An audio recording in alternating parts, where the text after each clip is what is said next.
반갑습니다. 할아버지 삼국유사 34마 흥덕왕과 장보고 편입니다. 신라 42대 흥덕왕 하면 사람은 나이에 따라 손위와 손 아래의 구분이 있고 지위에도 높고 낮음이 있어서 법과 규정이 같지 않으면 어복도 다른 법이다. 풍속이 각박해지고 백성의 다투어 사자 화를 일삼고 진기한 외롭힘만 좋아해 나머지 도리어 순박한 우리의 것을 싫어하니 예절은 곧잘 분수에 넘치는 배탈에 빠지고 풍속이 파괴되는 지경에 이르렀다.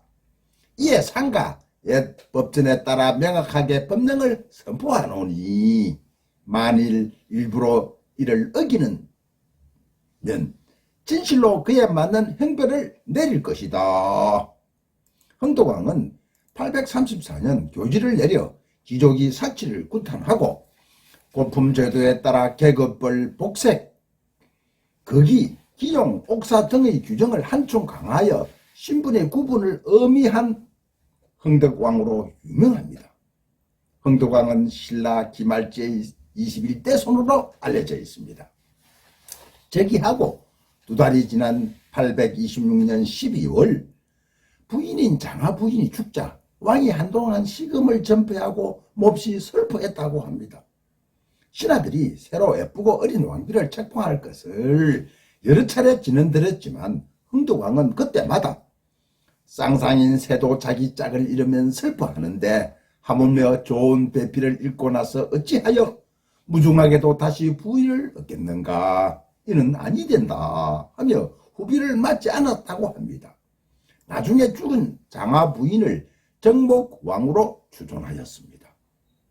삼국유사에는 흥덕왕이 왕비를 잃은 슬픔을 한 상의 새우에 비유한 설화가 기록되어 있습니다.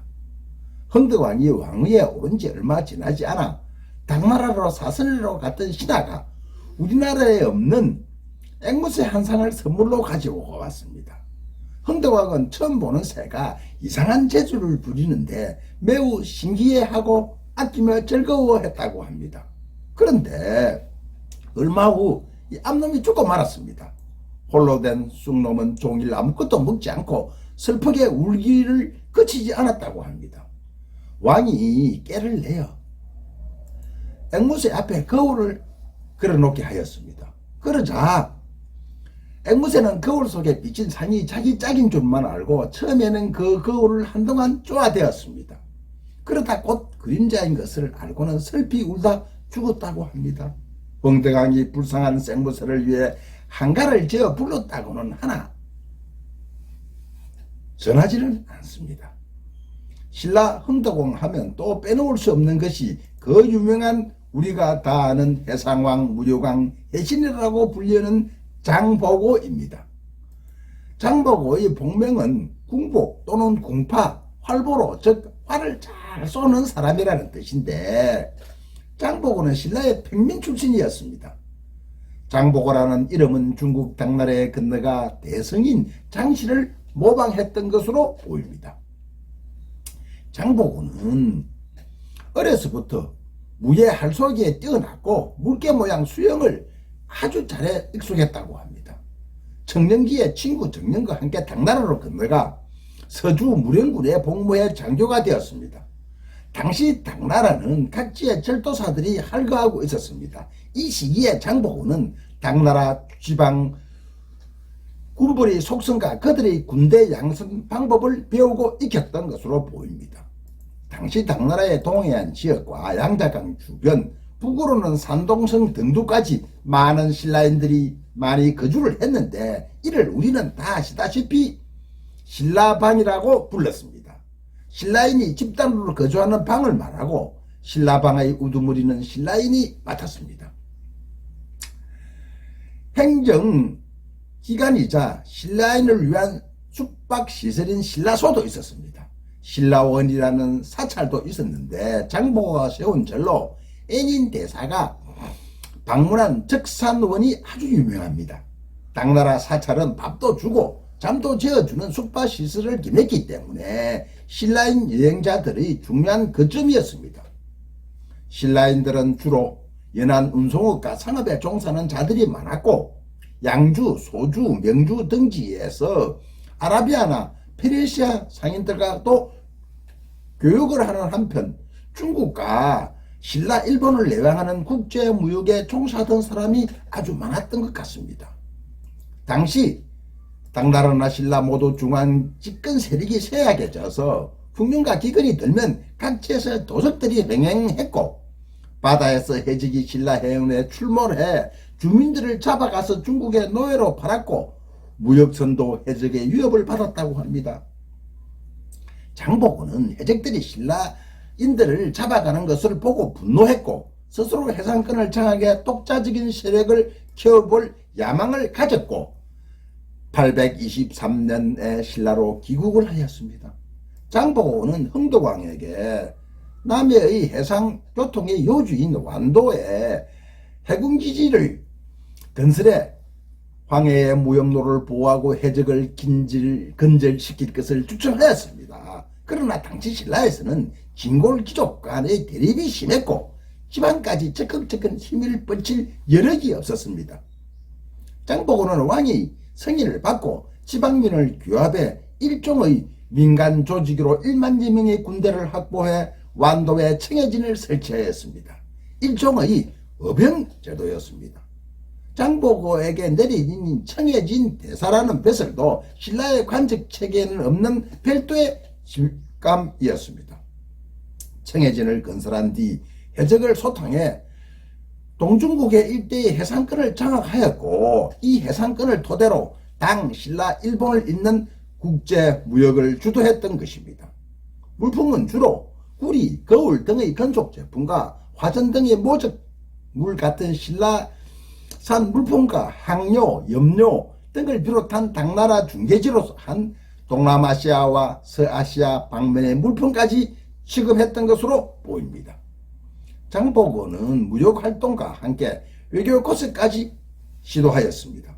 840년에 무역선과 함께 회역사를 파견해 일본 조정에 서신과 공문을 보내기도 했습니다. 이러한 시도는 일본 측의 국제 관례에 따라 거부되었지만 무역은 계속되었습니다. 또한 당나라에서는 겸당 매물사의 인솔하에 교환선을 보내어 교역을 활발히 하였고 회역사와 견당 매물사의 청호가 붙은 교역사절을 파견했다는 사실은 그가 일본 무역상인과는 달리 독자적인 세력 집단을 형성하고 있었음을 말해주고 있습니다. 일본 지방관과 성녀 예닌이 장보고에게 서신을 보내어 그의 귀국을 보답해 줄 것을 탄원한 것은 일본 신라당을 잇는 당대의 해상 교통로에 그의 위세가 국제적이었다는 것을 인정하고 있는 사례이기도 합니다. 장보고는 골품과 같은 기존의 신분제 구애됨이 없이 유능한 인재들을 널리 받아들여 그의 능력을 적극 발휘할 수 있게 하였습니다. 812년 흉년이 들자 170여 명의 굶주린 자들이 바다 건너 중국의 저장성 지역으로 먹을 것을 구하러 갔으며 이무로 일본으로 300여 명이 건너갔다는 기록도 있습니다. 이와 같은 사실을 알 수 있듯이 사회의 진정과 중앙정부의 통제력이 느슨해지어서 흉년이 들면 많은 빈민들이 삶을 찾아 바다를 떠돌았고 장보고는 이러한 빈민들을 귀환하여 새로운 활동 무대를 찾아 모여든 인재들을 적극 포용했습니다. 8세기 이래로 왕성했던 신라인의 해송활동이 적극 활용해 이들을 묶어 조직화했는데 이로써 그의 세력이 급속도로 성장하는 토대가 마련되었던 것입니다. 이후 강력한 군대와 많은 선박을 보유하고 부를 축적해 하나의 큰 지방 세력으로 성장하였습니다. 그리하여 신라 왕가의 정치적인 분쟁에도 자연스럽게 관여하게 되었습니다. 836년 서라벌의 왕위 계승 분쟁에 패배한 김우징, 나중에 신무왕이 됩니다. 신무왕의 일파가 청해진으로 편안와서 장보고에게 어떡하기도 했습니다. 김우징과 장보고는 의기투합했고 장보고는 딸을 김우징에게 시집 보냅니다. 김우징이 왕이 되면 장인이 되는 것을 약속했던 것입니다. 그런데 838년 서라벌에 다시 왕위를 둘러싼 분쟁이 터져 휴강왕이 피살되고 민해왕이 즉위하였습니다. 이 정변을 틈타 장보고는 군대를 경주에 보내어 반격하여 김우징 일파를 강력하게 지원하였습니다.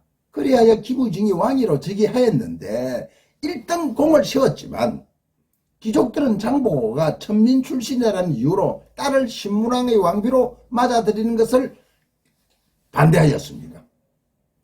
장보고의 청해진과 서라벌 신문왕 사이에 갈등이 생기기 시작하자 신문왕은 장보고의 부하였던 염잔이라는 사람을 보내 장보고를 암살시킵니다.